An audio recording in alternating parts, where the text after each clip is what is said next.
John McEntee here for the Rock Fantasy Files, and we're here with Lee Harrison from Monstrosity and a bunch of other bands, awesome bands he played in throughout his career.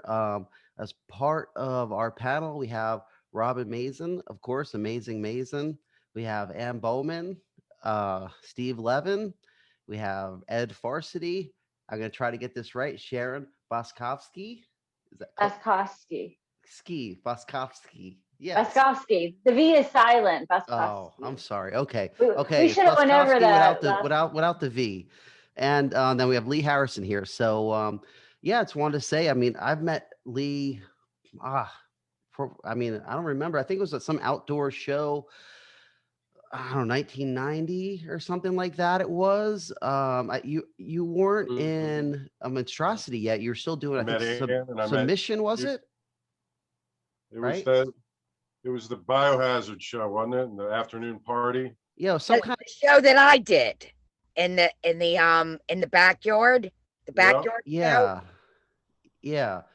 It was because I remember I even think you might have given me the Atheist demo or something that you played on or something else there at that time, or I can't remember what it was, but I know you gave me the Submission demo. Was that? I bought a Morbid Angel 7-inch from you. Oh, was the the Slaughter Lord split. Slaughter Lord, yeah. Yeah. Oh, okay. I think I ended up at your house because I remember you playing your demo for me. I don't know, it was the end of the night or something. We went to your house. Does that ring a bell? I don't think we went. My house. You probably went to Annie's house, actually. Well, we were there too. I know we were there, but I ended up at your house too, and you played me the demo. Oh, maybe. I can't remember. I forget, but that's cool. I mean, hopefully you like the demo. Yeah. But yeah, no, it was really killer though. But I remember being really impressed with that project because you played all the instruments on it, and at least from what I remember, I think you even did vocals on that. So I was like, holy crap, I could barely play one instrument, and you're playing them all, really killer. So, guess that's something that I just realized. I always thought as Lee as a drummer. I didn't know until, in fact, yesterday that you could do it all. I was like, oh. I'm like way behind on yeah, but anyway, before we go on, is there any new stuff in the Monstrosity camp or any other project camp that's going on that you might want to plug and let people know about? Yeah, pretty much since it took us so long from the Spiritual Apocalypse record to the Passage of Existence record. It took us like 11 years. Yeah. And a whole long drawn out story for that. But I basically wrote 4 new songs from the time we were mixing the last record till the time it came out. So even before the last album came out, I had 4 songs written. And then kind of when COVID hit, I pretty much banged out like another 6.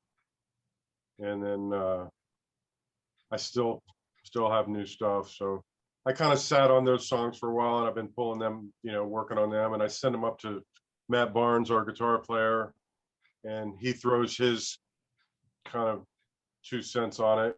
And then we take that, and then Mark English throws his 2 cents on it. And we, I jam with Mark because he lives like right down the street. He's like 10 minutes from me. So we practice all the time. We're practicing like 3 times a week. And then just working on new stuff. It's pretty much the album's written. It's just a matter of putting final tweaks on it, and I got to do the lyrics still. So yeah, well, that's cool. I mean, it's must be pretty awesome because you can pretty much demo most of the stuff yourself. Yeah, that's what I do. Play good. I mean, obviously you're a great guitar player playing with Terrorizer and Obituary. Yeah, those guys are like another level though, so they step it up with the technicality. They get it kind of, still, I can play, but those guys can really play. Yeah, so you play extremely good for a drummer. Yeah, that's the way I look at it.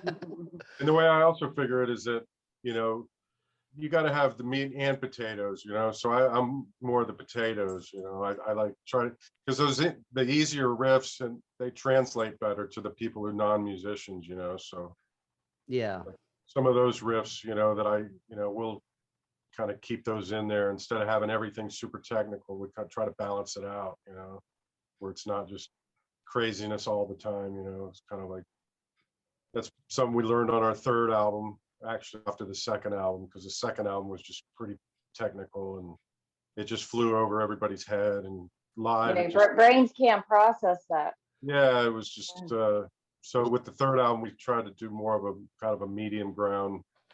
Yeah, well, that's a thing that it's kind of a problem I think a lot of bands end up having is like, you know, especially early on, they'll start playing and, you know, you're practicing so much as a band and you're getting better on your instrument. And then you get like really, you know, you're like, oh, I'm really, you know, killing it on this stuff. You can write super technical stuff, but sometimes the songs aren't as good because you're like writing too technically. You're almost writing because you can do it and not because you should do it. And I've had that same you know, assessment for other bands like Atheist. Actually, when I was doing a thing on the Sea of Tranquility, we were talking about the Atheist albums, and it's like they have great technical albums, but you know, listening wise, they're not all of them aren't that good because you're like listening to it like, holy crap, you know, like, you know, there's like almost too much stuff thrown in there, and it's a problem. And it's good that you were able to notice, you know, at a certain point, like, okay, let's just relax with being, you know, a talent show, and let's look, you know, instead it's more important, I think, to write good music, you know. Of course, something that has a groove. Yeah. The hook. Go ahead, Lee. I said, of course, people still want to complain. Yeah. Oh, trust me. Yeah, people complain no matter what you do, so it doesn't matter, you know. But anyway, I guess we'll just go around here and just everyone can kind of ask some questions. And you know, Steve Levin was the one that kind of came up with the idea of doing the show. So figure let's go with Steve first. I'm sure he has something to ask you. Hey Lee, how you doing, buddy? Good, man. How you been, Always man? good, man. It's always good seeing you. So I think we need to contribute and get you like a new heater, man, because every video I see you in, you're wearing like 20 layers of clothes. You look like you're freezing up there. Yeah, man, I don't know. I should probably be living down in the South. I think I do a lot better down there, you know? Yeah. Yeah, I think in all the videos, I think we always played in the winter. I don't think we did too many summer shows. So yeah, I always have a hat on or something. And a lot of times you end up getting on stage and regretting that shit though, man, you know? Right. Start sweating your ass off. Is it warming up there? Oh yeah, finally starting to get there. I'll be down your way in about a month. Awesome, man. So hopefully maybe I'll get to bump into you. Maybe I get to see Robin. Have fun, drink beer, eat pizza, good stuff like that. But yeah, so I mean, obviously we've talked a few times, more than a few times, and you know what I think about you as far as musicianship goes. I mean, you're definitely one of my favorite drummers from that whole scene. You do some things that other drummers just don't do. It's just some little things that you do. One thing that I always heard, especially on the first demo, was the way that you would do a fill and then you would end the fill with double bass at the end, which was just a simple thing, but it was really cool. And nobody else was really doing that at the time. And a funny story about that is I actually have it right here. You can see. I didn't get the official version, I guess. This I don't even know what that is. I've never seen that. this was given to me at a Morbid Angel show in either 1991, I guess it was, 91. A guy who was probably from Florida was roadie for Morbid Angel, and he asked me if I wanted to buy a demo tape for $5. So, you know, something named Monstrosity, which kind of broke my heart because I had a band named Monstrosity at the time. So I had to change the name. I changed it to Behemoth. Good call, right? You're on a roll. Yeah. Well, I mean, yeah. 2 years later, out comes Behemoth. So, but yes. So the guy sold me this tape for $5, and I loved it. Was totally blown away. Listened to it over and over. Obviously, all my friends got it. They were checking it out and everything. And one of my buddies, Ralph, he had a New Year's Eve party, and we were playing this tape, and it just so happened that Hobbs and Frank Mullen and I'm not even sure who else was. Suffocation was up there at the time. When they heard us listen to the demo, they were totally blown away because they were like, "How did you get your hands on this demo? Like, this thing is hardly been out, like, and they were real big fans of the demo, so they were pretty blown away. So I thought that was pretty cool. And I mean, that was a long time ago, man, you know. So quick question, playing with Mark English all the time, some of his playing must rub off on you, so you must be able to rip leads now, right? You know, I could be a lot better. You know, I've always focused on songwriting and riffs and doing that. So I work on it a little bit, but not as much as I should, to be honest. Right. Dude, how does he achieve that level of playing? It's just ridiculous, man. Practice. Those arpeggios, though, I practice too. I can't play arpeggios like that. Practice more, I guess. He went to he went to a music school in Atlanta. He got a lesson from Paul Gilbert once. He's had lessons from other guys like that. Yeah, I think a lot of times you can tell trained musicians as opposed to guys that just pick it up and do it themselves, which is what I do. Now I'm starting to learn more stuff, and a lot of the stuff is finally starting to really click with me. So, you know, I guess if I would have done this back when I was a kid, then maybe I'd be playing like Mark English, you know, but. Now everybody's on YouTube, so everybody can get YouTube lessons. That's true, man. It's crazy the way it is these days. We didn't have that. I'll get back to you later. I'll pass it on to somebody else right now. Cool. Okay. Well, let's go then with AnneMarie Bowman for this one. I'm sure she has some cool stories from back in the day, for sure. Yeah, and well, the first thing I want to do is congratulate Lee on the passage of existence, because I think it's some of the best work you've ever done. I'm glad you're not too technical anymore, because like you do have that the groove thing happening, and you know, well, one of the things I wanted to ask you was why you play, you know, you write a lot of the music, you play all these different instruments, but why did you pick the drums as being your main instrument? Okay, well, when I started, I wanted to play guitar, but I'm left-handed, and my dad wouldn't let me play left-handed. He wanted me to play right-handed, and so basically I got discouraged, and from there he had a friend that had an apartment complex, and one of the guys in the complex was a drum teacher at the University of Miami.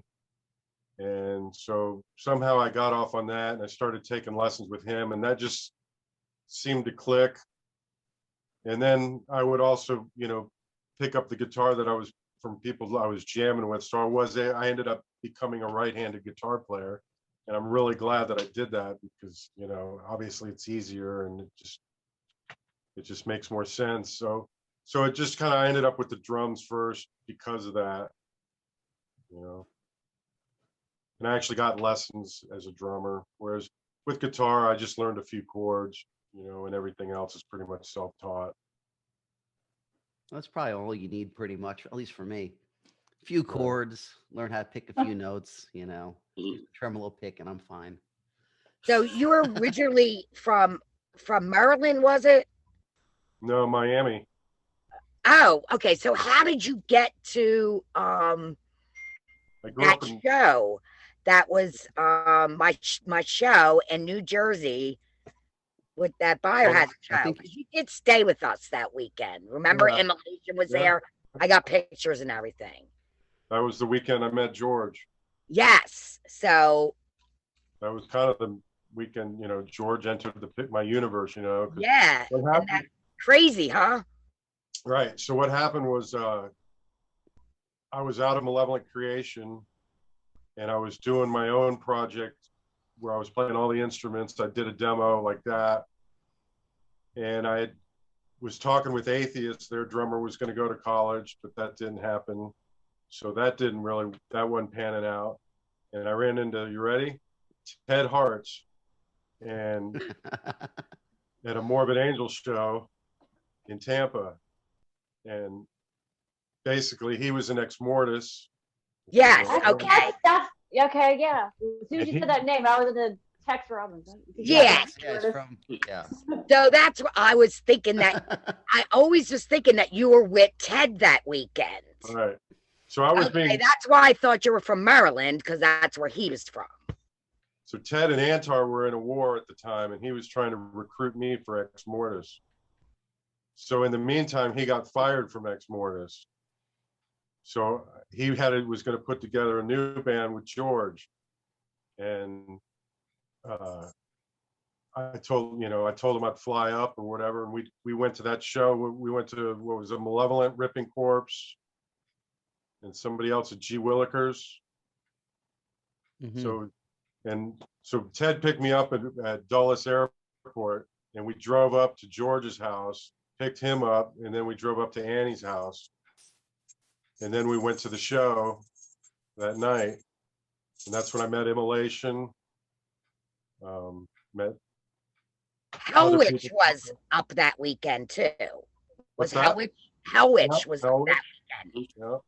Yeah, I had them for a show at G. Willikers, and I also threw them on that outdoor show. Right. So then the next day or whatever, it might have been 2 days, next day or the day after was the Biohazard show that you did. Yes. Yeah. If you remember, Lauren from Pear Drop fanzine had flown in for that show. Yes. Yeah. So that's when I met him.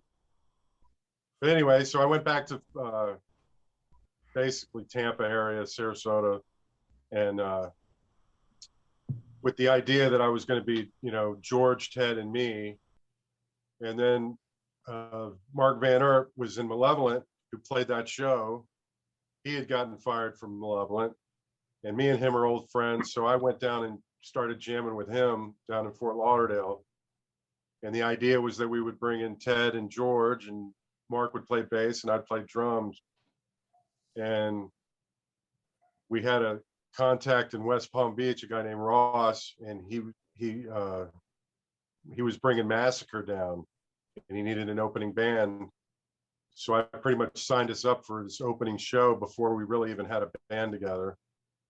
And I called George, and he was pretty much into it. So we got a bus ticket for George, and Ted kind of took offense to that, and he got mad that we were like already writing songs and already working on things. So he kind of bowed out of it. So George ended up coming anyway, and we ended up doing the show as a 4-piece and just kind of made it happen, with before we even really knew we had anything together. It was just one of those things that just forced into existence. Awesome. That's awesome. Cool. Yeah, I actually didn't know all that backstory. I knew about Ted Hart's and him kind of doing something in Florida. I knew like bits and pieces of the story, but I didn't really piece it all together. That's pretty cool. Actually. And then after we had some success with the demo, when we were like talking to Nuclear Blast and talking with Roadrunner. We actually brought him back down to try it again. He got interested again, but it didn't work out. And then James Murphy came down. He was going to try out, and I had James and Ted there, and they were at war with each other. So it was. This is a mess. I wonder where Ted is. Yeah. Yeah, I haven't heard from Ted in a long time. I don't know. I heard he passed away. Pete said he passed away. What? Oh. Really? Did he really? I did not know that. According to Pete, he talked to his mom. Huh. Right. Wow. That's a shame. That's sad. Yeah, definitely too many of our metal brothers and sisters have been passing away the last couple of years. It really sucks. Yep. I had like lunch with him, I don't know, 10, 15 years ago. And he was talking some crazy, like he was saying he was in the FBI and he was CIA. He had all these crazy stories. Yeah. Yeah. That's too bad though about him. I hope it's not true, but but it sounds kind of true because Pete talked to his mom. He wouldn't just. That's terrible. Okay, well let's go with Ed Farshty next. All right. Well, how you doing, Lee? It's really good to see you again. Yeah, man. Yeah, didn't you just do a show, or did that show get canceled because of the COVID? No, that was actually the last show that I ever saw live. I remember. Yeah, I thought that happened, right? Yeah, that was last January 25th. Okay, awesome. And it was actually a one-off that was turned out to be good. Normally the one-offs we do end up being horrible, but that was nice. Yeah, it was a great night. Yeah, it was a great night. It was a wild night. It was fun. And that was the last show that I saw live. Definitely the last show I did. So it's good to see you again. We go back to when you were in Malevolent Creation, the first demo. Were you on the Cynical Creation tour, or were you out of the band already? Yeah. I was on the second demo, actually. It was the 1989 demo, because they had a 2-song demo that they did in Buffalo before. Right. And then they had a different drummer, the guy that actually invented the 2-foot blast, Joe Schnessel. And he couldn't do double bass though, and I could. So like Phil brought me into Malevolent because I could do double bass. Right. And then so I did the 89 demo, and then we did that Cynical Creation tour. Right. And then we started bringing down like Obituary and Morbid Angel down to Fort Lauderdale at Treehouse, and had some like really huge shows. And Robin was with me when we sent in the VHS tape to Roadrunner to get Malevolent signed. Nice, yep. So, cool. But then it didn't work out in the end with Phil. There was a bunch of drama, but yeah. And then so I went back to Sarasota area up there where my parents lived, and hung out with them for about I think 9 months to a year, and then went back to Lauderdale to form Monstrosity. So were you at one like the Middletown show or something? Or yeah, I was up in Middletown, Rock Fantasy with Primeval opening. Right. So I was hanging out with all you guys then, because I had already known Phil and Paul from Cynic, so I knew about the show. Went up, we all hung out. It was a great time. So that when you started Monstrosity, both you and Van Earp were writing me letters and sending me like advanced demos and the first demo and stuff. So, so I was following the band from way back then, and it's always fucking fantastic. You guys just put a new twist on death metal, and it had a groove, and it was so heavy, but it was accessible also. So just from the start. Yeah, it was good. It was good stuff, but at the time, I don't think I really appreciated it as much until a little later on. I went back to it, and I realized, how great the 10 Commandments are and all that early stuff. But at the time, I was kind of like, I don't know. I thought it was a little bit on the lighter side of death metal or whatever. But going back to it, I really appreciate it. I think it's really killer stuff. So I guess some of those 10 Commandments songs you played on the demos and stuff like that. I'm not familiar with the demo material by Monstrosity. I didn't. Well, they did a demo right after I left, but I was involved in like the song "Remnants of Withered Decay." Like you won the 3-song demo. I didn't play on that, but I wrote material on it. Like okay. Like right before that happened, I went to an Atheist show and did a stage dive and messed up my hand, so we had to cancel Moortown, or I would have been on it. That's a bummer. So by the time they did finally get to the studio, I was replaced by Mark Simpson. Okay. So oh well. I did write like I was saying, Remnants of Withered Decay, like that's my song title. The whole like first minute and a half, 2 minutes is my riffs.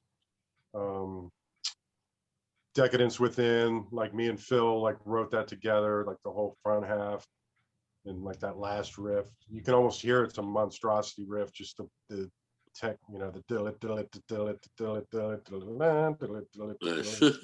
but totally like something Monstrosity would do with the picking, Yeah. Cool. But, I was gonna say I do have one question for you. Since you play all kinds of instruments, what do you prefer playing live? Either the drums or the guitar, since you've played both for so many different bands over the years. What do you personally enjoy playing? Well, guitar is easier just because of the setup and all that. With drums, there's so much stuff to keep up with, and you're the first one there, last one to leave type thing. Yep. So, that's a little annoying. But like when we play Europe, the crew that we have is like Vader's Management. They do a massive music crew. Massive. They do a touring agency, and the crew's just phenomenal. Basically, the beginning of the tour, I just tell them, this is how I set up. This is what I do. and then basically they just throw a guitar around your neck and you go, or you just like, hand you drumsticks and you go, and everything's perfect. And it's like, Nice. so that's like a whole nother level, you know, when you're touring like that. That's, you know, I don't mind either one really. Cool. More physical. Drumming's more physical, you know, obviously. Oh, definitely. Yeah. You know, I try to, you know, move around and shake my head or do whatever, so I sweat either way, you know, both ways are taxing, both things. Awesome. Oh, cool. So next we'll Yeah, go with front- Sharon. Oh, go ahead. Really? Being out front's fun. That's definitely more fun when you get in the fan's face and scream in their face. Yeah. Yeah, I guess it's kind of cool for you being in the back, you know, with the drums all the time. All you get to see is your other band members' asses and butts, you know, so that's kind of a bummer. But okay, well, Sharon, yeah. Any questions or anything you want to bring up? Yeah, actually, John brought this up, and you know, it's kind of a little fun fact. But is it true that you used to work at a bakery? Yeah. Yeah. I'm all about the bakery. Like, did you actually make like Well, pastries and? It was a place called Jeff's Gourmet Pies, and it was this guy and his father owned a Haagen-Dazs distributorship, and he connected him with the Outback Steakhouse, and we ended up making all the cheesecakes for Outback Steakhouse. Oh, wow. All over the U.S. So we'd make pallets and pallets of these 6-pound cheesecakes, and yeah, basically we do other stuff. We do ice cream pies and key lime pies and other kinds of stuff like that. But yeah. you know, that was. Was it all by recipe, or was it like a mix that you got? Well, actually, he hired this old guy. We called him Spoon Man, who was just an old baker guy, and he basically developed these recipes for mass production and like making the cheesecakes. We'd have big 50-gallon drums, you know, mostly sugar. You'd be amazed how much sugar goes in it. Yeah. But yeah. Well, I remember you were nice enough to bring a cake over to me or to the band when we played at the Brass Mug. I mean, Right. that must have been like 20 years ago or something like that. Glenn Benton still talks about that stuff. Yeah, well, when you're on tour, you know, I think you brought like I don't remember if it was a chocolate cheesecake or what kind it was, but I remember it was fucking good, and it was just like after being on, it was a rough tour, I remember, so we really appreciated that cake, so thank you. Yeah, but that was a day job, you know, and I pretty much, you know, after 2001, like I had, you know, benefits and stuff. I had insurance, and I was getting, you know, 2 weeks paid vacation. Plus, they were really cool about me going on tour. You know, I could tell them if I needed time off, they would let me go. That's cool. But, you know, when the company started, there was 4 people there. And when I left, there was 35. And pretty much it just got, like, as time went on, you know, and rightly so, it got more corporate, and it got, you know, they were cutting corners, or not cutting corners, but getting rid of the things that were cutting corners, you know, and getting more serious about it. And so it was, you know, when I left, it was like, well, when you come back this time, you're going to have to start over. And I pretty much decided, you know, I'm just going to stick it out. So then I ended up doing cover band stuff and got into that. And that was like a whole, I didn't realize how many little crappy bars there are to play in St. Pete, Tampa area. But they make pretty good money though, those cover bands. Yeah, I mean, that's another thing. It just makes more money. You don't have to travel. You sleep in your own bed. It's not very rewarding musically though, because nobody really cares if you're there or not. You know, they're there to drink beers. They're not there to watch music, you know. Yeah. Most of them. And did you have to play the generic kind of white trash covers like 8675309 and stuff like that? Brown Eyed Girl, all that. What's that? Brown Eyed Girl. Yeah, the generic. Yeah, my brother's in a wedding band, and he's been in it for over 25 years, and he makes a shit ton of money and has a repertoire of probably 500 songs. So it's super easy. I have like nachos on my floor, Tom, and my keys. And, you know. It's a shame though that playing other people's music is sometimes more lucrative than, you know, playing your own music. And it's a good learning experience, being able to like try to learn, you know, a bunch of songs in a short amount of time. And it also, like, as far as your meter as a drummer, you know, like instead of, you know, always trying to play super fast, you know, now I'm having to play slow and in time and play perfect, you know. And so it was kind of like a learning experience by doing that too. Yeah, it's I noticed like your drum style, it's a bit unique. I mean, you're fast, you know, but you're a different fast, you know, like it's not a pattern, you know, like you know what I mean? It's like what I would expect to hear, it doesn't happen. And it's almost like it's cut like differently than what I would expect the drum pattern to go. So well, I'm left-handed too, so I do a lot of stuff both hands. You know, I can switch and do things over on my left hand and then switch to the right and do different beats that way too. Yeah, I kind of got the opinion drum-wise, that you kind of, your style is a little more orchestrated. It's not just like, you're playing, you're playing the fast double kick, you know, whatever beat here. Yeah, it definitely adds like a lot of spice to it. Like there's a lot of thought put into the drum process instead of just, you know, maybe the generic death metal drummer where they're just kind of wailing super fast on double kicks and going to the blast beat or whatever. I've noticed that you know, throughout your career with drum playing, which is really, there's a method to really your impressive. madness. That was actually, I know this is a side note, but it was one of the reasons why I asked you if you could help us out on I think it was Infernal Storm recording, because I just thought your drum playing was so good. I know you weren't able to do it at the time. We ended up getting Dave Koros to do it, but I really liked the fact that you put so much thought into actual each part of the drumming. And I think a lot of the great drummers out there, they get sometimes credit for being super fast and super tight, but they don't always, you don't always get, in my opinion, enough credit for the amount of flavor you put into your drum playing. Because I mean, those, the stuff that you do, you could easily just throw in the generics in there sometimes, and it would flatten out the music too much and make it less interesting, in my opinion. What do you think? Hopefully that's my signature. I try to like some of the early albums would be written around the drums, like the drums were written first. Yeah. Whereas some of the later albums, the drums were secondary. And it goes both ways, it depends on what's going on. But yeah, I definitely, I have certain things that I want to try to throw in, and make it tasteful, and not make it just blast beat, blast beat, blast beat, fast beat, double bass, just try to make it interesting, Yeah. Yeah. That's awesome. So, Robin. Yo. Robin, you look like you're like Willy Wonka, like you ate something you're not supposed to eat. I'm trying to be like. You are like a blacklight poster, definitely. Yeah, I'm trying to do that. Which I want to do. If anyone knows how to get them made, because I have a perfect picture of us, and I want to make it blacklight. If anyone, anyway,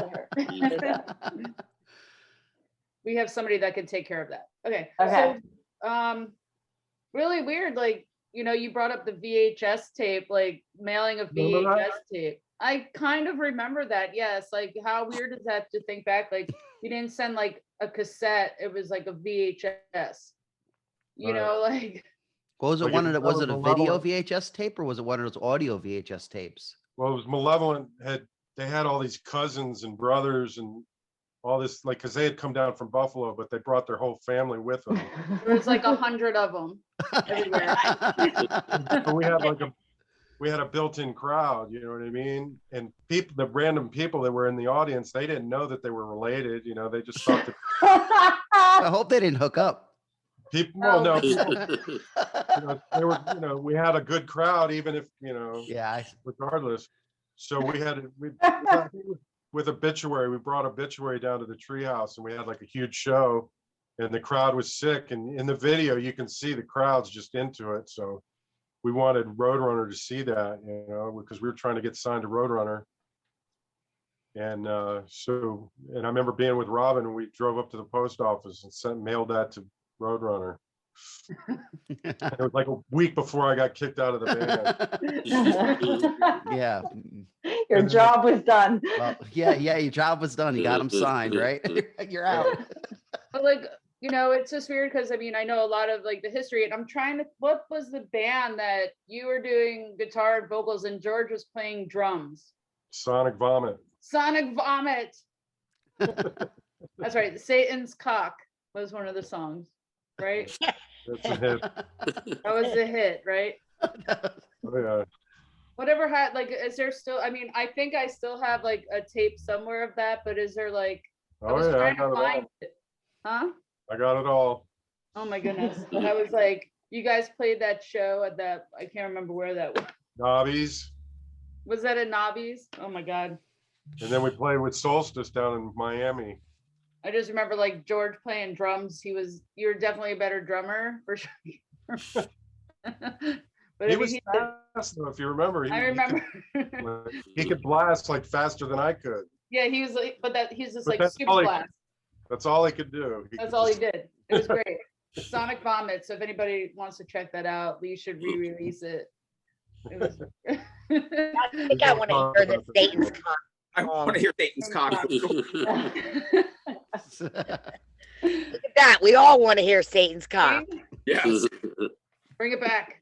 We all did. I was trying to get them all to do one man. Like there's a Crony demo, which is Mark Van Erp's one man demo. Oh my God. So I was trying to get everybody to kind of have their own one man project. And like So when we came together, we were like a super group. They're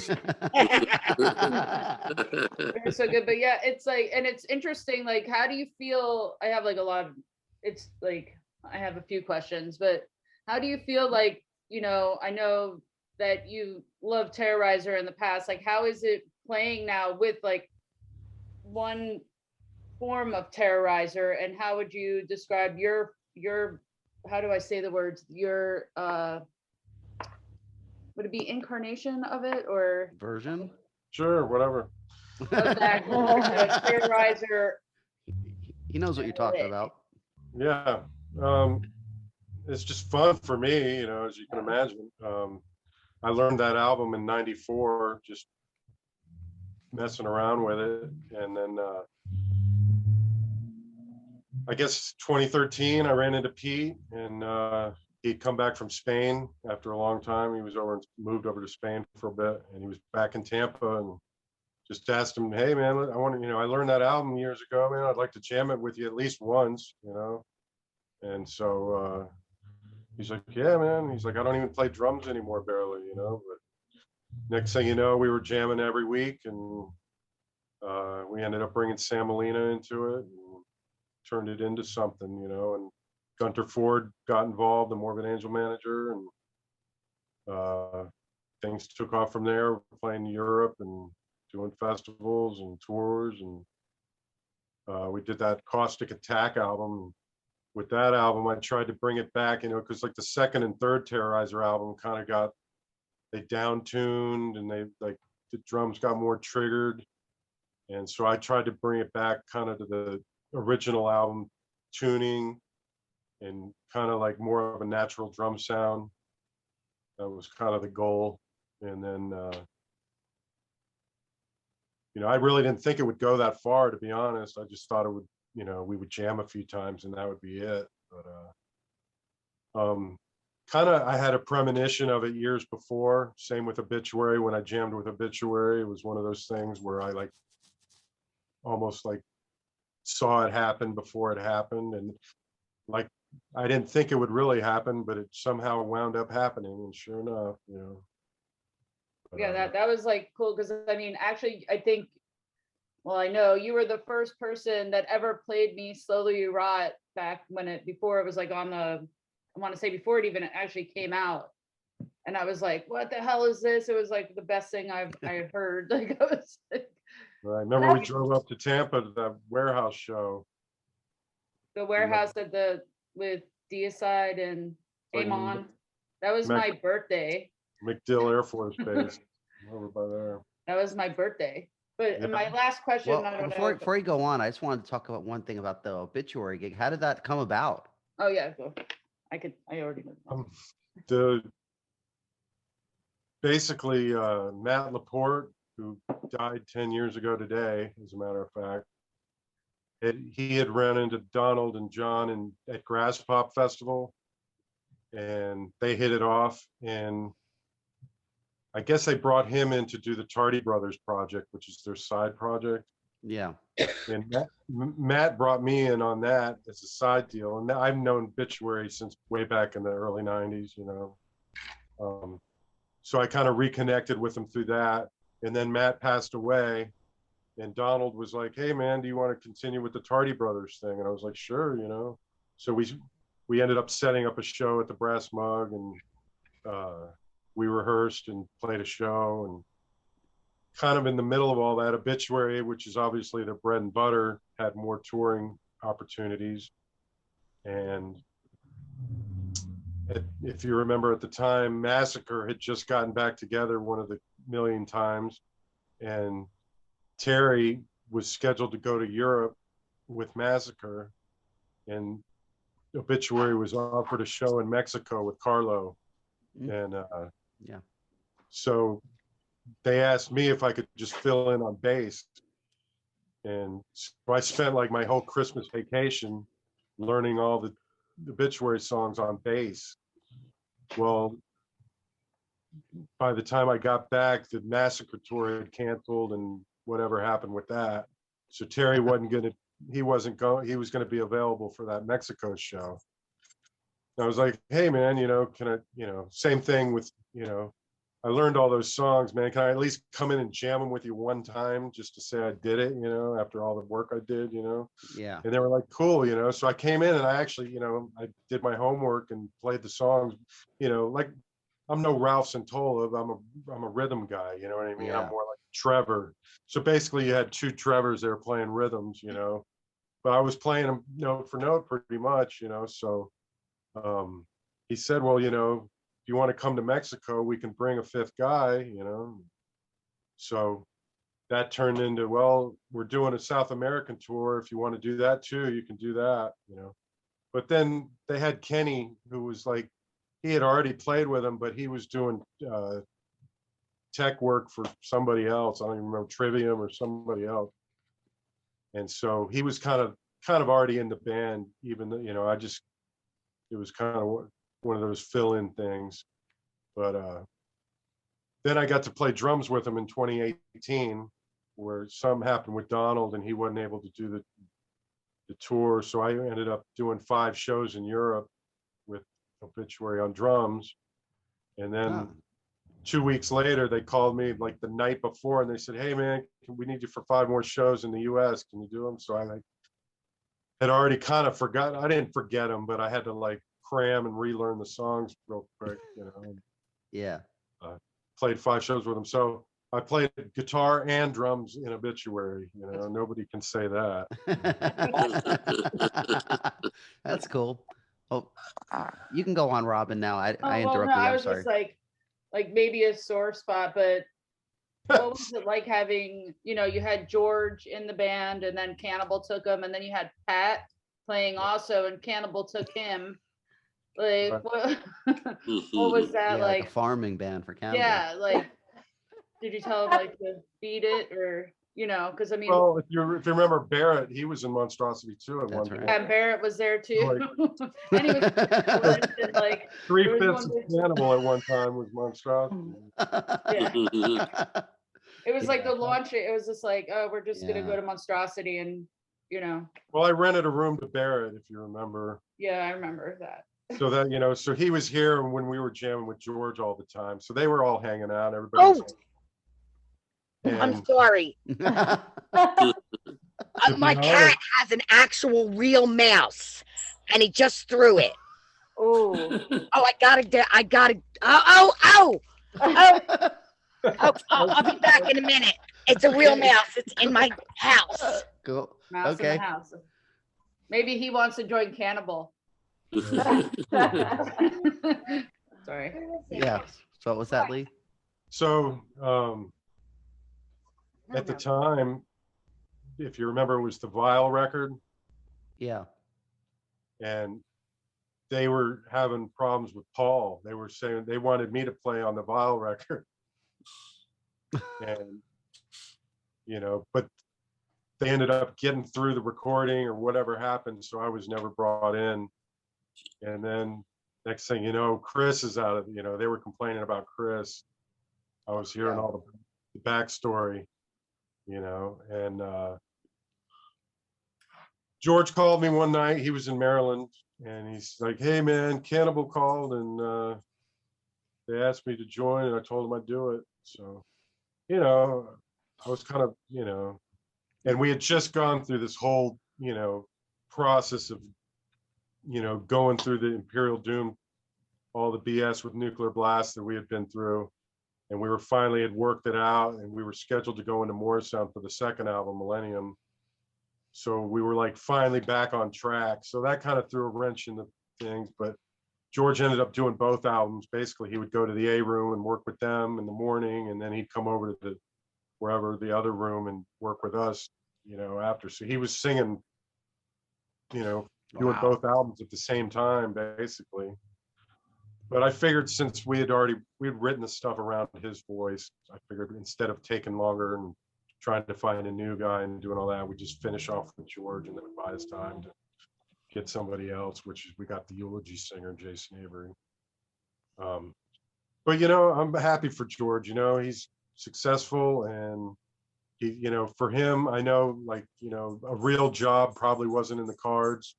And so like him joining Cannibal and having the success that he's had, you know, all from, you know, good for him. You know, I'm glad. Do you still keep in touch with George? Totally. You know, like here and there, I don't see him too much anymore, but like the last Terrorizer show we played, like right before COVID hit, he came out and hung out, and we hit it off, and, you know, just like old times, you know. So awesome. You know, it's not over. You know, we're still, everybody's still cool. You know, that it's, the scene's too small to hold grudges. You know. I agree. I agree. Anything else, Robin? Seems like you have some good ones. I mean, we can pass it on to somebody else. And fine. Yeah. Well, I mean, we could just go to whoever else has some more questions. You don't have to make it all official and stuff like that. So I have a statement just about the Florida death metal scene. I always thought it weird, especially going back to the earlier days. Most of the bands like were so different from, you know, the style of music that was being played. I mean, you look at Massacre, you know, Death, you know, Nocturnus,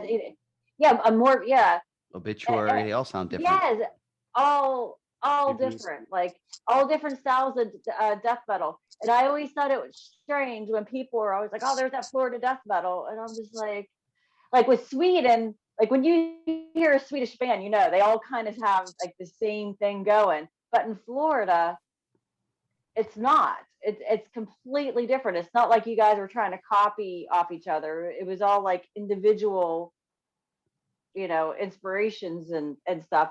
But I just thought that weird how it was always like, you know, the Florida death metal scene as if it were like a sound or something. Like I never heard it like that, because it's just everybody was just so pretty much drastically different from each other.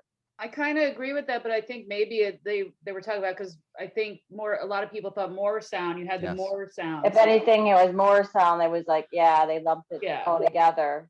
Well, I think for some of the first like cleaner death metal productions came from Morrisound, like something that was death metal but still much lot tighter and stuff. So I think that aspect of it might have, you know, a lot of the bands might have that's in common, but there's still so much so much diversity really between all those bands. I think if it got more a generic sound. It was post that, you know, with bands. Maybe I think at a certain point, too many bands were just going down to Mars Sound Studio and asking to sound like Obituary, Morbid Angel, or Cannibal, or whatever. Like just pick their favorite band and be like, I want to go, you know, go in and hook me up with the presets, you know. Well, I don't think anybody was really asking. I think it was just a case of it. That's how Morrisound did things, you know. Yeah. They used the same microphones. They used like the same amps a lot of times, you know, and the same settings or whatever, same compressor. Well, most of those productions were done either by, was it Scott Burns or was it Jim Morris, right? They mostly didn't. It wasn't a lot of out of house people going there, from what I remember. Maybe there was, but I think it was Colin mostly Richardson in-house. came in for the Massacre, and I remember he spent like 3 days on the guitar sound. Oh, okay. That was like a new thing, and it actually did sound pretty good, you know. Yeah. Compared to like, but they also spent 3 days getting the guitar sound, you know, whereas normally, you know, a couple hours. I think didn't Rochefort go down the Weber years? Didn't he go down to? I think so. I think they went down. Yeah, to no, maybe it was Eric's studio, which I don't know. Oh, it was Eric Rutan. Yeah, it was Eric Rutan's studio. Yeah. Audio Hammer. That was later. Yeah. Yeah, much later. Yeah, when they did Hung by the Eye Socket. Yeah, that's cool. Anything else? Anybody? Steve, you got anything? I was wondering about what led you to start up Conquest Music. Was that hard for you to do as far as finances and all that go, or was it something that actually just fell right into place for you? The issue was that we had, if you remember, Relapse became Nuclear Blast America for the first album. Yeah. We did. I think that screwed a lot of bands over, honestly. It was a mess of a deal. It was the European side of thing. Obviously, we couldn't be in Europe, and we couldn't really handle anything over there. And Nuclear Blast actually did a pretty good job of getting the stuff out all over Europe. And, you know, in their defense, Relapse did an okay job of getting the stuff out in the stores. Yeah. But they did zero promotion. You know, we did like, I literally did zero, like maybe one interview for Relapse Records, you know, whereas all the interviews we did were over in Europe. Yeah, well, it seems, I'm sorry to interrupt. It seemed like a weird deal, though, because I remember, because I was close to the Relapse guys at the time, and I guess they felt kind of pressured by Nuclear Blast to put out certain releases that maybe they personally weren't more confident with. And you never want a record company to put out your record if they're not the record company that's excited to put your stuff out, you know. And that could have been, I mean, I don't know the situation, but I know that happened with a lot of the Nuclear Blast bands. And the same thing happened to us in Europe with Nuclear Blast. Ours was released on Relapse, so Nuclear Blast had the rights to release our first 2 albums, I think. And they did a terrible job in Europe pushing our album. And so it worked out good for like your home label, but for the other label, it didn't work out so well. But explain to me your side. Being in America, I just, you know, I felt as far as the, you know, because I was doing more getting interviews on my own and meeting a lot of the same people anyway. So I just felt that, you know, instead of giving it to somebody else who wasn't going to, you know, push it the same way, that I would do it myself. And we ended up having a problem with Nuclear Blast over the touring, you know, tour support that we did a tour with Pestilence, and we ended up with a big issue over the publishing and all this stuff. But we did finally resolve it for the second album. So they released the second album in Europe only. And then, to be honest, I don't know if I won't say they purposely did it, but they basically just sat on it, you know, and nothing with it, you know, which is how it goes sometimes, you know. That's terrible when it happens, especially when you put so much work into an album. But that's the reality of the music business, is sometimes, you know, if for some reason things change at the label. I mean, I've had times when we work at Relapse when it was great, and then all the other times the people working there or management would change, and all of a sudden it'd be like a disaster, you know, like we can't get nothing. It went from like excellent to total crap, you know. So you about probably had a Conquest similar is- thing. With Conquest, we didn't realize that it was going to be so hard to get distribution. We thought it would be a lot easier. But Yeah. it was by then it was kind of tightened up as far as the scene. Everything was heading more towards black metal. Death metal was kind of, you know, Yeah, seen back burner. past or whatever. Yeah. What year was that about? 95, 96, 97. Yep. That's. I think, it really, those kind of distro deals that you really needed for a Conquest was something that really didn't start taking off until early to mid 2000s. Then there started to become labels that would, you know, take on stuff like that. But in 95, it was still really difficult to find distribution or just a distro deal through another label. I remember talking to Borovoy from Blabbermouth, and he was at the time, he was with Century Media. Yeah. And we're trying to get signed to Century Media, like this is around 95. And he said he loved the demo, thought it was great, but he said, to be honest, no, you know, you can be the most awesome band in the world, but right now death metal's just not selling the way it once did, and the labels are looking more towards black metal and other kinds of music, you know, like that kind of classic true metal, whatever you want to call it. Yeah, It's kind true of black. becoming popular, the European style, like whatever. The TRVE. I think that's circling back around now, though. I think so too. I Yeah. think it's back on a, Yeah. you know. Yeah. 'Cause European, I know around I know around like 92, 93 to like 97, 98, I didn't feel like I related to the scene at all. Like it was, I would go to shows and it was just different people. And I noticed like a gradual thing, or I noticed that there was like these younger like goth kids, because there would be venues that were like had underage goth shows going, and then there was like these like black metal bands were coming, and then as soon as these people got on like of age, they were at the black metal shows, and it was like this weird.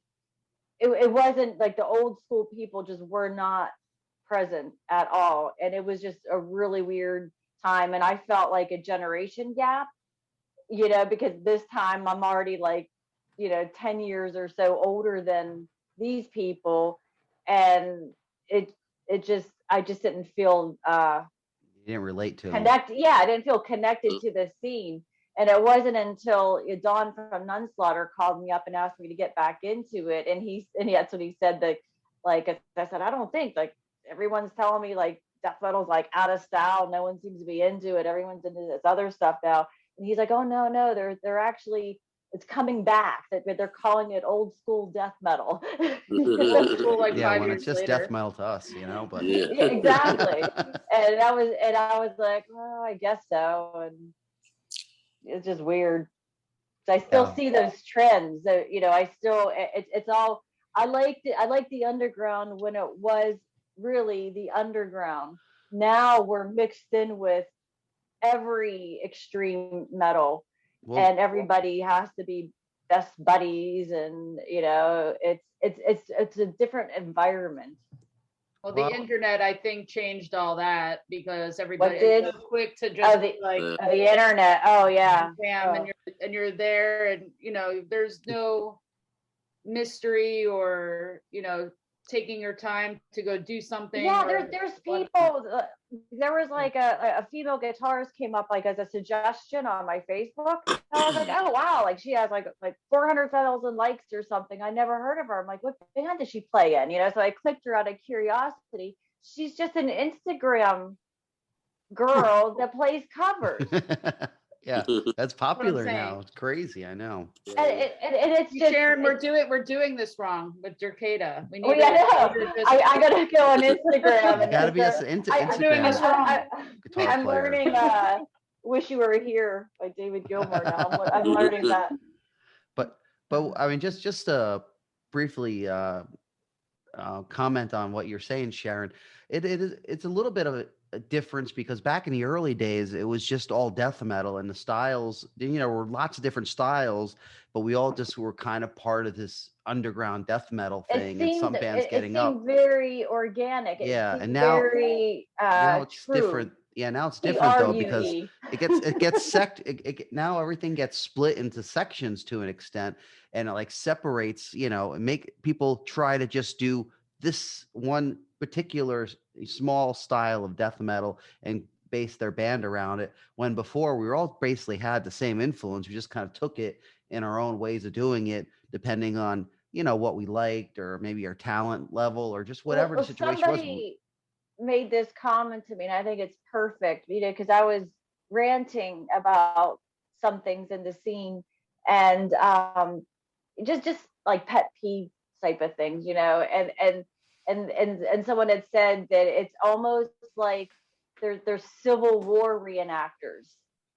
So like I'm trying, you know what I mean? Like the scene now is like Civil War reenactors of us back then.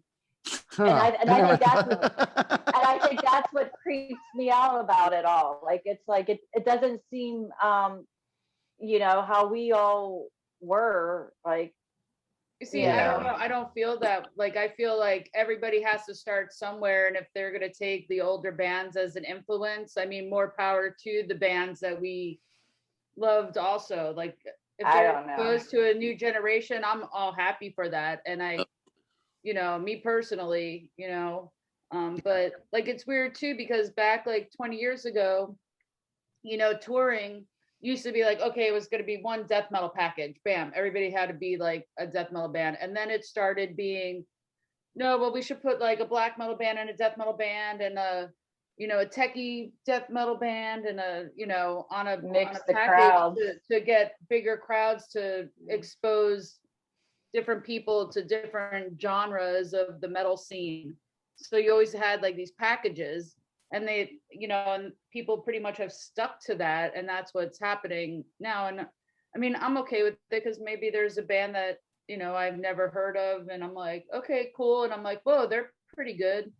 Obviously I feel like I am still stuck in that like area where I only want to listen to stuff from like like 90s. Oh, I'm backwards. I'm stuck back. Like kind of stuck in that. I just want to listen to Bolt Thrower. I can be completely happy. Like if there was like a big explosion and everybody's catalog like just went poof, and the only surviving band was Bolt Thrower, I would.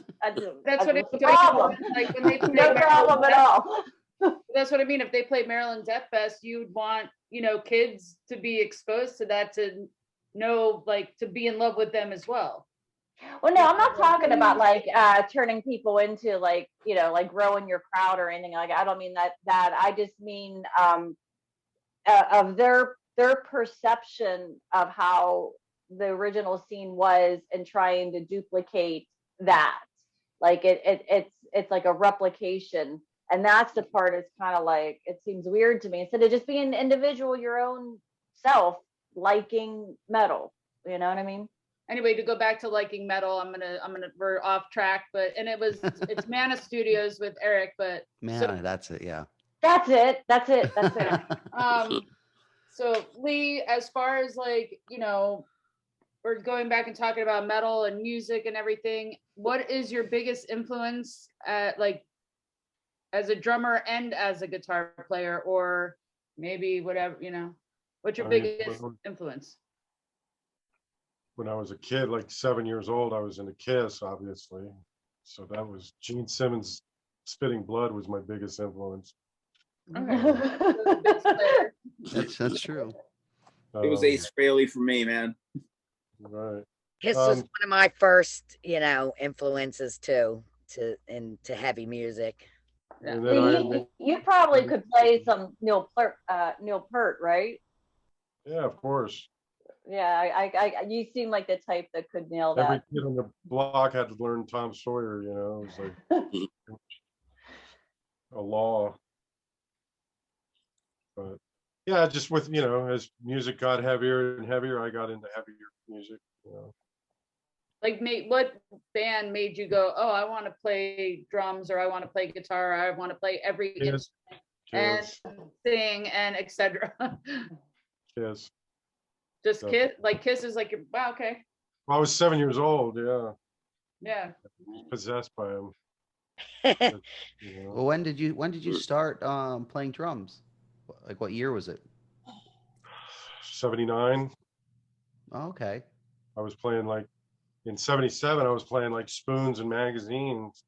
Yeah, And yeah. like 78, I had like cardboard boxes and I had like a basketball and like a little garbage can. And the basketball was my ride cymbal. There was a brief period where I wanted to play drums, and it was because of Rush. And I did it with paper plates, and I would connect the paper plates with pencils, and that was my drum set. And you hit it, then they fall. And Awesome. So, any other questions for anybody? Anne, anything? No, but I want to kind of circle back to that scene thing that we were talking about a few minutes ago. Okay. How I was saying that death metal circling back around, and we were talking about how like recreating something. For me, death metal never went away. That beginning scene, that 1990 to 95, 96, and was magic. I mean, it really was, and then, the black metal thing started happening.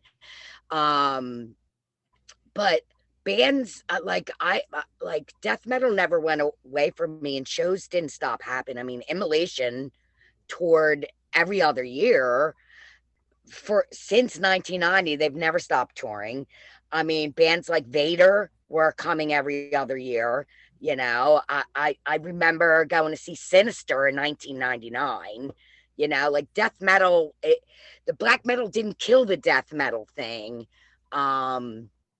If you remember, they also had you had bands like Dying Fetus, Flesh Grind. Yeah, the gore grind kind of bands. Kind of like kept that guttural underground, kind of like Cannibal Corpse meets Suffocation. Yeah, I mean, Cannibal Corpse is another one. I mean, they didn't stop touring and putting out albums. I mean, death metal didn't die. I just think, black metal, I just crowded the scene a little bit, Yeah, because it got to be like death metal wasn't popular. I know whenever I went to record in the studio and there was drama, like I had to walk out because the guy refused to record it because he said this sounds like 80s death metal, and I'm like, well, that's what I am. Yeah. And he was like, no, goth is in, and I'm like, no, and I had a oh, fuck that guy, find another studio. I had to walk away. That was supposed to be a Nunslaughter split, and then a band Decapitated luckily had a recording, and they came in and took the place. But yeah, but that was like a weird late 90s. What's that? Where's that guy now? Exactly. So they're yeah. But that was actually set. I mean, that was like a big thing. And I was like, well, who cares if you don't like it? Like, hit the button. That's all you got to do is hit the button. If you have a recording studio and somebody pays you to come in, they're not paying you to produce it. They're paying you to record it. So record it and shut up, right? Yeah. But find another studio. Yeah, you gotta find someone that will work with you. But for a question for Lee was it the 90s, 97 maybe? Was that when you guys did that US tour with Cataclysm? 98?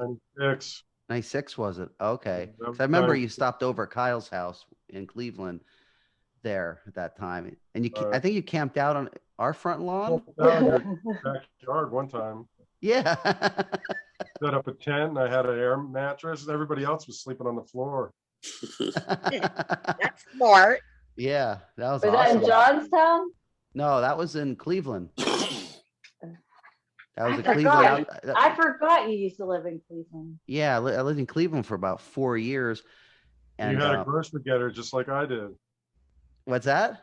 You had a grocery getter, one of those. Oh, yeah. I mean, yeah. Like some grandma's station wagon. Yeah, like a minivan kind of thing. Yeah. Oh yeah, it was a black. It was not a minivan. It was a black. A black boat. What is it? what's it called? Station Like wagon. Yeah, like you said, station wagon it was. like a Subaru or something. No, it was more like a I think it was Not a as GM. cool I as a can't remember. It was Subaru. too long ago. Yeah, but it was good. I mean, I was able to carry my gear in it, but I didn't have enough money. I mean, death metal wasn't paying well, so I had to go with, what I could afford, and still carry my gear in. But yeah, that was really, really funny because I remember you came to practice with us, and it was really funny because you got behind Kyle's drum kit and you played like the best thing I ever heard off that drum kit. Like I mean, Kyle's great drummer in his own right, but I never heard anybody play so technical on it. It was just so funny because Kyle was just like, fucking asshole. He doesn't even change nothing on the kit. And he goes, there's like, all this stuff. We're just like, I didn't know the drum kit could do that. Yeah, I remember that one. That was a good one. But yeah, it was a lot of fun. It was always great hanging out with you and stuff. And yeah, so while on that tour, how did that tour go? I mean, that was a rough time for probably that kind of a tour in the U.S. Did it still go over pretty well? Actually, that was, we had played one-offs before and we did the European tour, but that was like our first U.S. tour. Like it took that long. It took that long for us to get on the road. And we had my red and white van that I had since like forever.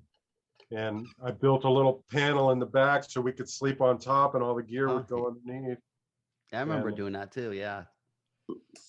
It was Dying Fetus's first tour, and we went out to California, did the Corona shows out there, and the EZOT shows. Yeah, chicken and whatever. Eats chicken and pizza. Yeah. But that was not really a money maker. It wasn't until, I don't know, it was almost, it was a while, after that we figured out that we should show up with more than one t-shirt design. Maybe we should have 3 or 4. And that's when we started making money finally. It was once we started getting more on board with the merchandising. And those first few tours were pretty rough because we just didn't have the merchandising angle. Yeah. Yeah, a tour like that, it's super important to sell merch, and have as much merch as possible. I mean, I remember we did a lot of rough tours in the 90s, and if it wasn't for merch, we probably wouldn't get to the next show, But anyway, Ed Farshty, got anything? I'm just wondering, Lee, if you got anything else coming out on Conquest? Any bands are you still using? No, I don't really do too many outside bands, Right. Pretty much, I'm doing I got some leftover Terrorizer merch that I'm selling through Conquest. The Midnight project that I did with the Crimson Glory singer before he died. I released like a 3-song CD with him. It's kind of more rock, kind of like Pink Floyd rock, Led Zeppelin rock. Oh, wow. I was gonna ask you about that because I heard about it, but I didn't know nothing about it. I'd be into that. So basically, he died in 2009, but before he died, like he was a big drinker, and he wanted to kind of get all his songs out before he passed away. It was kind of one of those things where he knew his health was an issue. And so I came in basically being, all around guy, and, more or less got him. We recorded like 60 songs within like a 2-year period. Wow. And then he passed away in 2009, and it wasn't until 2014 we finally got the stuff released. And then I mean, he wasn't even a release when he was alive. No. Oh man. And then I got a covers album that we did that's coming out still. It's coming out in the future. Oh, wow. Like a DVD of some of him singing. I got that coming. Like a lyric book I'm working on. So I'm doing that, and so that'll be coming out through Conquest just because it's easy. I already got the business set up, and it's easier that than to, even though it's not really death metal or whatever, it's kind of a different thing. It doesn't matter. Yeah. Just easier for that to come out. And the guy, It's still the Back in stuff that like influenced all of us, the you Yeah. know, the very beginning of it all, you know. And back in the 80s, like I wouldn't, you know, I was kind of into heavier things, but at the time he like really had a good voice. He could sing that operatic style, like breaking Yeah. glass type screams, you know, especially when he was younger, like in his prime on the first Crimson Glory album. I mean, that guy could really sing. Like, Yeah. the talent that, you know, a lot of death metal bands put into their music, you know, he had with his voice, you know, whereas you could argue, okay, it's just growling, it's easy to do death metal vocals, even though it's not. We know it's not, but you can Yeah. kind of see, you know, not anybody can sing like Glass, you know. So it was just kind of cool to, you know, because I'd heard of them when I was a kid, you know, because they were from around where we were in Sarasota, you know, and so it was cool finally getting to meet him later on, and you know, seeing that kind of like a different angle of the music business, you know, because they had Roadrunner had sold a ton of those albums, you know, and they were supposed to be a really huge band, but they just got derailed, you know. They put a ton of effort into them, a ton of money into trying to promote them, but Well, it just didn't work out in the end. And he had kind of flipped into more of like a folky thing, you know, and it was kind of like I was trying to get him back to being that metal guy, you know. At some point I kind of gave up and just like let him be him, you know, and just record him the best that, you know, the way he wants it, and try to accommodate him. As my job as a producer or whatever is to get his ideas out the way he wants them, you know. Yeah. And it turned, you know, it was pretty cool stuff. It's different, you know. It's and we did, you know, we got a covers album coming out next, and like, you know, there's some of, you know, songs that he'd never sang before, like Sleeping in the Fire from Wasp, you know. Oh wow. Nice. And we did like some Sarah McLachlan songs that are like, you know, that's stuff hard to sing, you know, as a guy especially. Yeah. That's cool that you're able to help his legacy for And sure, it you was know. totally different from death metal, you know what I mean? It was like, you know, I mean, think about you, John, you know what I mean? Like, it's pretty easy for you to write an incantation song at this point, right? So like, imagine just throwing everything that you know and trying to do the exact opposite of what you normally do, you know what I mean? Oh, it's tough. It's when I listen to other styles of music, I think about it, I'm like, I wouldn't even know where to start. I'm so used to doing what I do. That's what I've been taking lessons for, and I can't believe how badly I suck. Like luckily my teacher's a high school friend, so it's like, but my God, like I got so many bad habits. Yeah, it's a whole different way of approaching the instrument. Yeah. And you never stop learning, you know, there's always something more to learn. Like, even if you think you know it all, there's always something else, you know. Yeah. Well, another question I had is just what was your contribution to Atheist? I want to just get that clear. I wasn't 100% sure. Well, what happened when Did I you play left guitar for that, right? Or was that drums? No, I didn't even really play. I'll explain. Okay. When I was in Malevolent, we did the '89 demo and all that happened, and it didn't work out. So I went back to my parents' house in Sarasota area, and Roger had been writing to us when I was in Malevolent, saying how he loved the demo. Oh yeah. So I kept in touch with Roger. I called him up. I said, "Hey man, I'm going to be up in your area. Let's hang out. You know, I'm going to be up there." And at the time, they didn't have a warehouse and they hadn't practiced. Piece of Time had been finished for a while, but they really weren't doing much. They'd play a show here and there without even practicing. You know, they were just. And Steve, the drummer, was going to college, so they were like looking for a drummer. And so basically, I got the cassette tape, like an advanced copy, and I started learning like those songs from Piece of Time. And I got about 5 songs in on it. And then they said, well, Steve's sticking around. We don't, you know, we're not going to get a new drummer. I was like, all right, cool, no problem, you know, whatever, it's all good. And I was still hanging out with Roger here and there. And I had introduced, because I was friends with Cynic from '88, you know, when I first went back to Miami, long story. But I was trying to kind of like connect Cynic and Atheist. They knew each other, but they didn't know each other, kind of thing, you know. So I was like, you know, you guys got to, you know, hang out with Cynic, because they were kind of like a cousin band where they're similar but different, you know. Yeah. the technicality thing. So Cynic and Atheist were scheduled to play in Fort Lauderdale, and I was going to drive down Atheist in my red and white van and just kind of hang out, and because I wanted to go to Lauderdale anyway, just because that was my friends were all down there and wanted to go hang out. And the morning of that show, Kelly calls me up. He's like, dude, Steve's sick. He can't play the show, man. Can you play the show? So playing Cynic, that, oh, damn.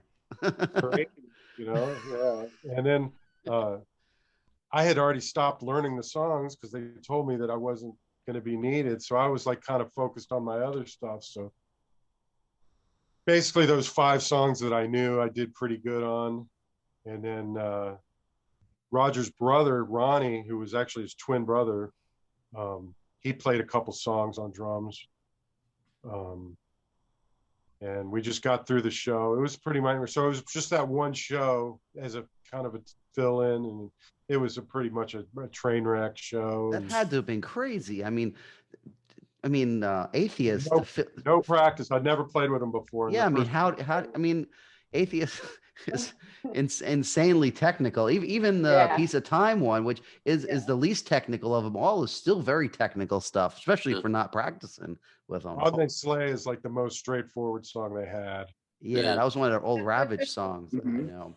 And everything else pretty much had something hard to learn, basically, you know. Well, and it was just like I said, it was a case of those 5 songs of side 1 I knew pretty good, you know, and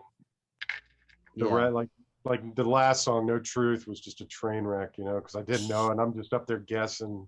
And it was horrible. But what's it?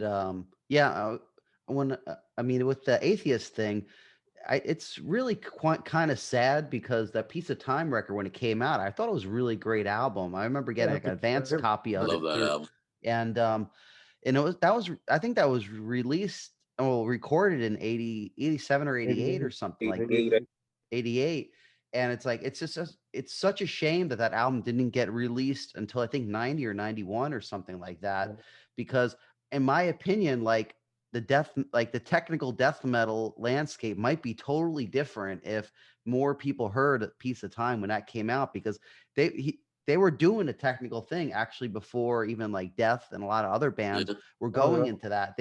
But since it came out later, then like I think Death might even had Human out by the time Piece of Time came out, or at least in the same time period. So it almost didn't have the same impact as it would have had if people would have heard that at least in 89. You know, it should have came out. Like, I think it came out in Europe on Active Records first, and like small distribution, and nobody could get it. And finally, Metal Blade.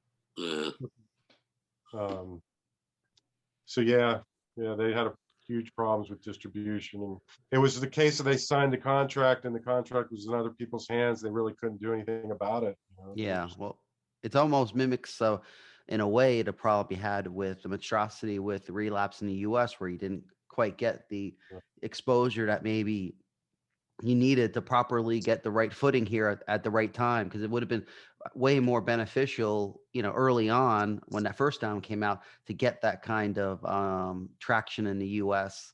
And who knows, the history could be totally different, if that would have happened, you know. Yeah. But that's the way it goes.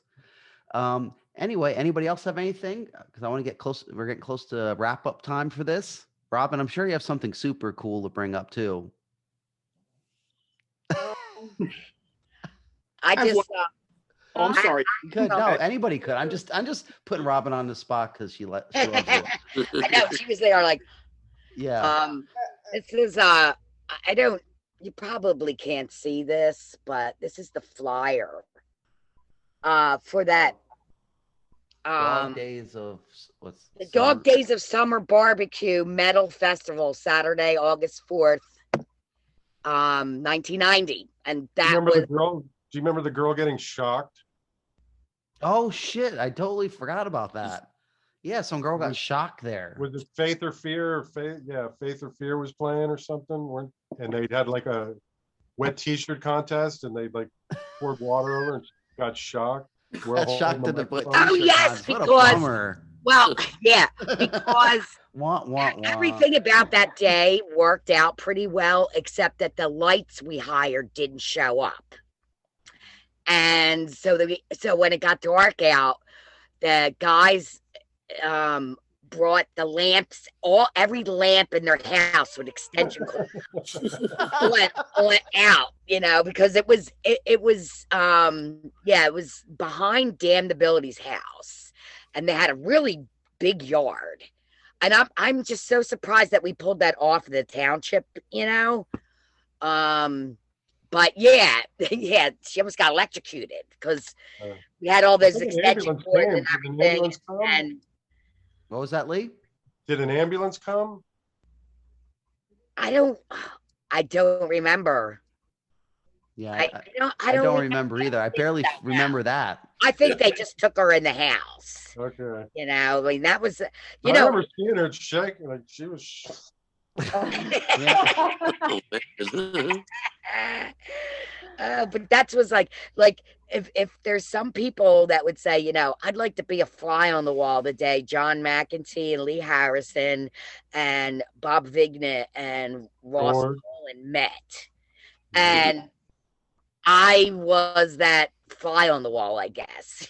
Like I was the one that brought you all together. And remember Alex was at your apartment? Alex Boots? Yeah, he was there.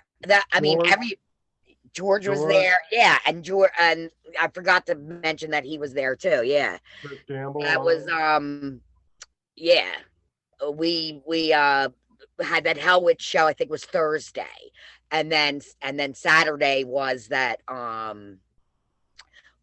little outdoor show. And so basically people just stayed at my house from like Thursday, all through Sunday, the whole weekend and everything like that.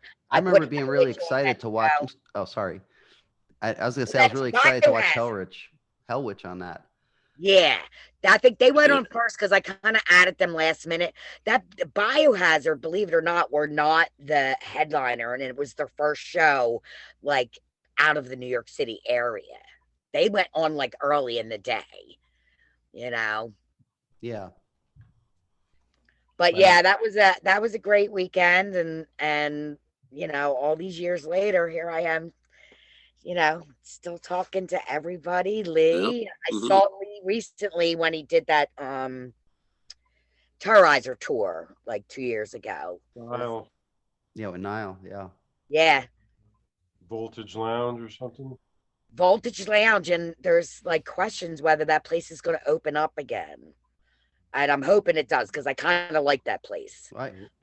I went to the show in Charlotte, but by the time I got there, they were loading out Nile's gear. And I was like, what the hell, So yeah, the show started like super early and it was only two bands playing. And I thought I was getting there early. It was, I don't know. You had gone somewhere, didn't you? You had gone to the airport or somebody picked somebody up, or you'd gone somewhere else, I think, first. Yeah, I stopped somewhere else, but I stopped somewhere else only because I thought like, okay, I'm gonna have time for the show. It's like, Nile's playing. I figured at the minimum, it would be, 11 o'clock over or something like that. It wasn't even 10 o'clock yet, and the show was over. I was like, fuck, because it was like a hour and 20-minute drive, and I was just like, and I could have easily made it if I would have known it was going to end so early, but it happens. I guess I should check next time. But so I didn't get to see the show, but I heard it was real good. Yeah, that's always good touring, being on a tour instead of doing these one-offs. Those one-offs always turn into a problem. It's like when you're on a tour and you kind of get into a rhythm and everybody's warmed up and the equipment's ready for action. It's like, yeah, on a tour, at a tour, you get to a point after a couple shows, it's a well-oiled machine. It's really easy to play. Doing the one-offs, you're always fumbling around because every one-off is like the first day of a tour where everything's a mess, But yeah, actually, I remember too. When was that show in Sao Paulo that we did together for that September Negro Fest? Right. 2 or 3 years. Was it 3 years ago already? Yeah. That was another disaster for us, you know. We got 10 minutes to do like what would normally take us 30 minutes, you know, and it's just, I give up, you know, I just forget, you know, no triggers. We're just going to go mics on the kicks and we're just going to, you know, wing it the best we can, you know. We're doing in-ear, good. We do in-ear monitors, you know, just because it just, you know, because we play these places that aren't always up to snuff, you know, so we just try to make a point to do that. So by the time you set all that up, set up the triggers, set this up, set that up, you know, it's just, you need time, you know, it's like, yeah. Well, festival like that. Hurry. Yes, I hear you. But anything else, Robin, Steve? I mean, and if Steve doesn't want to, go ahead, Steve. Yeah, I had one more question, but before I get to that, I just did want to say that I want to say get well to Alex Books, and Alex wanted to for me to tell you that he said hello. He was disappointed he wasn't able to do the episode tonight, and I would like to say you know, best wishes to Tom Hunting. I wore my Exodus hat tonight for Tom. You know, hopefully he gets well soon. He's another great drummer that's in the scene. So best wishes to those two guys. And my last question is, I was just wondering if you could tell us about the whole, probably not going to say it right, but the Lavoizen thing, your project, as far as, you know, what, you must have so much music inside you that you have to get it out. You know, this is a total different thing as well. And what I've heard of it, I actually really dig. It's, you know, something that's totally different and pretty unique. It's kind of like the idea with that's where it's, you know, my singing voice, which, you know, as Robin can attest to, was not that great in the early days, and it's still not perfect. But you know, it's one of those things where I can work on it, you know, and focus more on that. And it's like I was saying earlier, where it's, you take, you know, it's easy to, at this point for me to write a death metal song, but to like totally try to go the opposite direction and like try to write something that's completely different, you know, it's more of a challenge in that direction, you know. And you know, just trying to come up with like some good rock songs, you know, just straight ahead rock, not necessarily glam metal, but like just plain rock, you know. And just, you know, to work on my voice, just to try to make it better, you know. And I've got a lower range, so like my, you know, I sing in key, but it's just everything's kind of like on a lower octave, you know. So I just try to build it up, and you know, slowly it's like I've been able to hit notes that I wasn't able to hit, you know, back in the early days, and just learning about, you know, being in tune and you know, actually, you know, pitch with the vocals, you know. It's just, it's me working on myself as a musician, where it may not, you know, may not be the best thing right there, but it helps me in my drumming, it helps me in my guitar playing, you know, just tuning my ear, you know, like in a different way, you know, just pushing my influences in a different direction, and just instead of being just the same old guy that listens to Cannibal Corpse, Suffocation, and Morbid Angel, and that's it, you know. What are you going to sound like if you listen to those bands? You know, of course you're going to sound like those bands. So it's just trying to push my influences in different directions without, but still keeping it in that rock vein that I started with when I was 7 years old, you know. Not, you know, keeping it all together, you know. That's cool. Well, musician wise, you're killing all of us, man, because I mean, you do it all, bro. So kudos to you, man. Yeah, I got a solo. I got the solo albums pretty much in the can. I got a covers album in the can, and I'm going to do this midnight, release that covers album first, and then I'll release the Lavoizen after that. That's kind of my plan. Amazing. That's great, man. And new Monstrosity? New Monstrosity. Like I said, it's pretty much written. We're just going to do some fine tuning on it, and I got some other plans for that too, which I can't really give away yet, but definitely a lot of stuff planned. You know, when do you hope to have it out? By the time touring starts again, it's kind of my goal, you know. That's kind of given me a break. Like the last album took 11 years, so I don't want to, you know, a little sooner, hopefully. Our average is 4 years between albums, so like I'm guessing it'll be around there, you know. And 2018 was the last album, so we're about due. Yeah. I'm dying for concerts and shows. Yeah, for Go sure. crazy. Yeah. I have a big yard if anybody ever wants to come by. I'll totally get the PA. We can do it. Social Yes. distancing and everything. Can you fit 2 tractor trailer flatbeds in your yard? Probably could, honestly. That's what was, yeah, somehow we got 2 tractor trailers in my friend's yard for that show. That's Yeah. Oh my God, that's so cool. But yeah, before going to, I kept forgetting every time I do one of these, I wanted to bring up that also my friend Wes Weaver passed away a couple weeks ago now. Yeah, and he was one of those super diehard. He had a local radio show that he was doing since probably the late 80s or something. Yeah, very late Sweet 80s. Nightmares, wasn't it? Yeah, and he was actually one of the first radios, in the U.S. that really played a lot of our material for the Houston audience and stuff, and it was a really, really big deal. And I've been friends with him pretty much ever since. Every single time we play in Houston, he'd always make a point, even if he couldn't go to the show for some reason, as long as he was in town, he would stop by and just to say what's up, something. Other times, we'd be able to hang out, and he was a great guy. He even let us practice at his practice place before the that Morbid Angel tour we did with Watain. See, really good friend, a good guy, and unfortunately he passed away of a heart attack, and he left. He has I think he was divorced at the time, but he did have 2 children too, that young children that are, in need. So if you can look up Wes Weaver, and if anybody could donate to help, help them out or something, would really be appreciative. It's a really sad situation.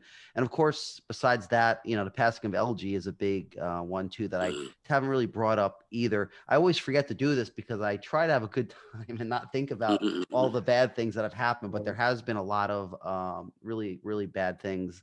It seems so unnatural, all the deaths that's been happening. And the LG one was also very, very sad too. I mean, for me, it affected me because our first official U.S. tour, big U.S. tour that we did was with Entomb back in, I think it was 92. And, I got to become friends with them then and the rest of the band. I mean, I actually wrote to them beforehand, but the bottom line is it's just a really sad thing because such an important person in the death metal scene. And, as far as I've known him, he's always been a very positive and really cool guy. And it's just sad to see. I mean, there's been so many people pass away in the last couple of years, but I just had to bring up those 2 because they're 2 that I've been meaning to on a show to do. And I just always forget because, you try to be positive on this stuff and not think of all the people that have passed because, we're all to the point now where people, are passing for one reason or another. And it's, it sucks. So listen to your bodies. If something doesn't feel right, go to the doctor. Yeah, because for sure. I know. I mean, there's no playing around anymore. There's no leeway. Yeah. I mean, that LG thing, Entombed AD were doing a tour last year. I bought tickets in the spring, and it was supposed to be in September, and they were with Amorphous and somebody else. And I bought tickets, and so I was supposed to see them in 2020. He was going to tour, and it just happened so fast. He was going to do this tour in the fall, this American tour, and within 6 months he's diagnosed with cancer and he's dead. And I think about, I also think about Brett Hoffman, that by the time he found his cancer, it was stage 4. And I'm telling you guys, you know your own body. If you feel something weird, better to be safe than sorry. You go to the doctor. Don't put it off. Yeah, because I don't want to lose any more friends. Yeah, I agree 100%. But any last comments from anybody before we go? Hopefully something positive. Well, I'm gonna go cry over here. Yeah, I know. Well, it was nice talking to you, Lee. I don't think I ever met you back in the olden days. Yeah, it's good talking. Thanks. So. That's positive, right, John? Yeah, that's positive. Yes. Thank you. Can we? Okay. Well, yeah, then just thank you, Lee. I appreciate you doing this. It's really cool to reminisce, especially about some of the old days and stuff. It's nice to know that I had you over my house, listened to our demo, and I didn't even remember it until then. But that's been great because I've done these shows I've done with friends have told me things that I've done that I don't even remember hanging out with them doing. So this is super cool for me to have people remind me about this stuff. But yeah, it's not. But anyway, it's been really cool having you here, and wish you all the luck in so many projects that you're working on now. Of course, we're looking forward to a new Monstrosity album, and hopefully you just could it'll be kick ass. I'm sure it will be, and just hopefully I'll see you on the road or see you somewhere. Of course, I hope to see all you guys somewhere, and thank you so much. I guess just like and subscribe to the channel, and also if you do purchase stuff from the bands, check out the Monstrosity website, or just any other bands, Dercada, Incantation, Rock Fantasy, or whatever it is. Just try to support the bands or support local record stores.